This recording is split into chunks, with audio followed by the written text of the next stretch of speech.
I want to share with you a spreadsheet that the Band Booster Club has put together. The spreadsheet is designed to provide you information on what's going on with your contributions and your students' fundraising activities, and give you an idea of how that's working with respect to everyone else that's either participating or not participating in this program, and how that helps us understand where our goals are and where we need to be.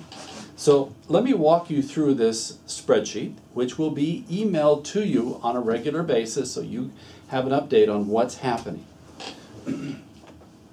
I want to start you off in the last column over here, column F. At the very top, you see that blue number, $63,000. That's the goal that was set at the beginning of the year for how much needed to be raised in order to keep the program going and healthy. And you see we've set a per student goal of $1,000. It's not mandatory, but it is a goal. That's what we want to shoot for.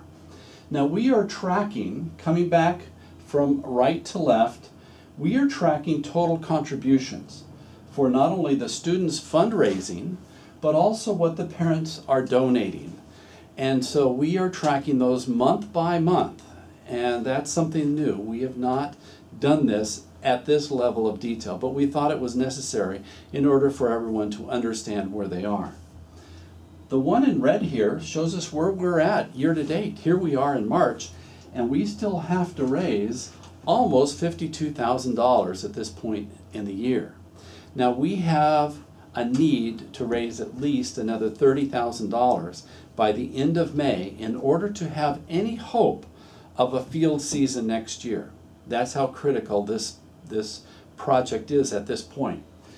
If we look down here, we will see a lot of $1,000, and we will see zeros here. That is not what we want to see. We can't afford to see that. We have got to have parents and students stepping up and making the contributions and the donations that are necessary for us to achieve our goal. Because without those dollars, we cannot spend money on coaches, we can't spend money on transportation, there's no money for entry fees, there's no money to maintain the equipment, the trailers, and everything else that goes along with this program. Lastly, in column A, you might say, well, where am I? Column A is where you will find yourself. And the way you do that is your student has an ID card. Up in the upper right-hand corner of that ID card is a number. That number is a 6-digit number, and you can ignore the first 2 digits of that 6-digit number and look over here and you will find the last 4 digits. These are normally sorted when they're given to you. They're sorted in numerical order. So you just look at the last 4 digits on the student ID number and find yourself, and then you can look and see where your numbers are.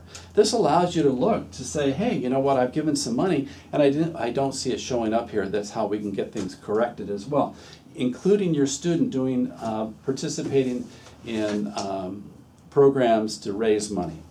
So let's take a look at a little bit more of this. You will see here is an example of a student where we have the number and it's no longer in red. It's now in black. Essentially what that's telling us is that that student, between their parents and their own contributions, they have raised $250 more than their fair share.